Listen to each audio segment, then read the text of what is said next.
salaamaaleykum maa ngi leen di nuyu yéen ñëpp di wax ne tey dama leen a bëggoon a indi benn vidéo comme ni ma ko bindee nii en français comment dépanner votre connexion internet maanaam connexion internet moom day ñëpp xam na ne léeg-léeg dana am jafe-jafe maanaam mën nga taal sa ordinateur connexion bi di ñëw doo xam lan moo ko waral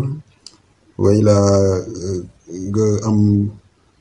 taal sa téléphone doo xam tamit connexion bi nangu te ñëw mais bu dee ordinateur bi moom foofu laay gën a focaliser wu foofu laa leen di gën a expliquer pour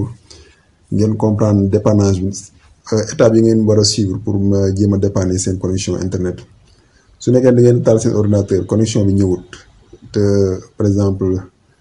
ngeen connecté wu ci benn modem boo xam ne opérateur moo leen ko jox opérateur yi fournir internet léegi ni ngeen njëkk a def au niveau de ordinateur bi bu ngeen ñëwee fii nii par exemple comme man sama ordinateur bi fi nga xam ne moom fi la connexion bi di signalé wu nii moo ma nekk nii ci suuf a suuf boo xoolee en général fi nga xam ne moo connexion moo la ko signalé bu normal daf naan la boo ci tegee souris bi nii boo ci tegee souris bi daf naan la pas d'accès internet xaaral ma teg ko voilà gis nga nii pas d'accès internet man maa ngi connecté wu ci wifi sama téléphone bi laa utilisé comme wifi quoi moom ci laa connecté wu nii boo moo waral ngeen gis ni Tecnospark mu ne pas d'accès internet léegi foofu da ngeen fay def clic droit bu ngeen defee clic droit ngeen dem ci fi bind résoudre les problèmes nga clic fa léegi boo moom système bi coom moom mooy jéem a résoudre problème bi gis nga nii léegi bi ma ko defee mu ne ma contacter votre administrateur réseau ou votre fournisseur de service mu ne service DNS léegi bu la neexee mën nga cliquer suivant pour xool ba xam mais gis nga mu ne problème mu serveur DNS moom la ñu am tandis que man fii man maa désactiver connexion bi quoi par exprès pour wan leen nii léegi daal en tout cas problème bi résoudre mais lu ci ëpp léeg-léeg boo defee noonu résoudre problème boo cliquer foofu noonu su dee yenn problème yi ndaw ndawaan yi système bi mën na ko gis corriger ko sa connexion ñëwaat mais soo essayé étape bu njëkk bii nii doxut ni ngay def mooy da ngay ñëwaat fi nga def clic droit nga dem fi ñu bind ouvrir le centre de réseau et partage fii ci suuf nii après nga cliquer fa léegi boo fa cliquer nga ñëw fi mu bind modifier les paramètres de la carte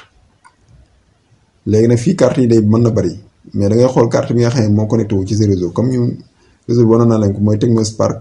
4 mais ça dépend yow mën nga am benn réseau léegi réseau bi kon xam mën naa conclure ne carte bi moo connecté wu ci réseau bi léegi bu ma ko dama fay dem ma def clic droit am na fu ñu bind ci kaw désactiver nga désactiver ko boo ko désactiver ba mu leer nañ ko may tuuti temps gis nga bind désactiver nga may ko fii ak ay 10 secondes wala jusqu'à 20 après nga demaat réactiver ko ak binaat cliquer waat activer loolu tamit mën na rafraîchir carte bi connexion bi ñëwaat loolu possibilité la soo defee loolu tamit connexion bi ñëwut léegi troisième étape bi mooy bu nekkee ne da nga connecté wu ci modem par exemple modem bi nga xam ne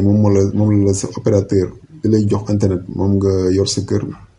da ngay dem ci modem boobu noonu nga redémarrer modem bi soit nga fay ko taal ko moom la ñuy wax redémarrer moom te toogaat ba modem bi tàkkaat ba lampe yëpp ñëw nga dem sa ordinateur nga vérifier ba xam connexion bi ñëw na léegi soo defee loolu vérifier connexion bi ñëwut nga xam ne nag instant bii nag moom léegi li ma lay conseiller ci dernière étape bi mooy nga woo sa opérateur bi la fournir internet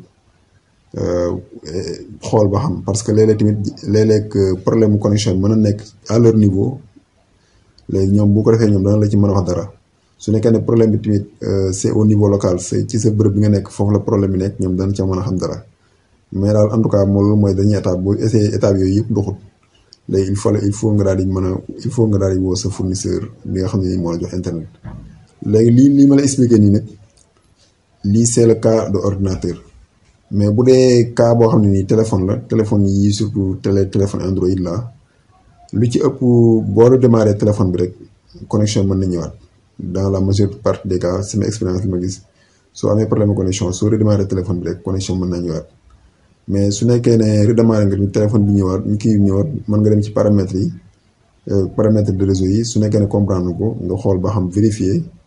wala nga réinitialiser ko pour jéem a xool ba xam kii bi dana ñëwaat connexion bi dana ñëwaat loolu daal laa ne woon ci gàttal naa leen ko indil comme information pour dépannage connexion internet di leen jaajëfale ñëpp.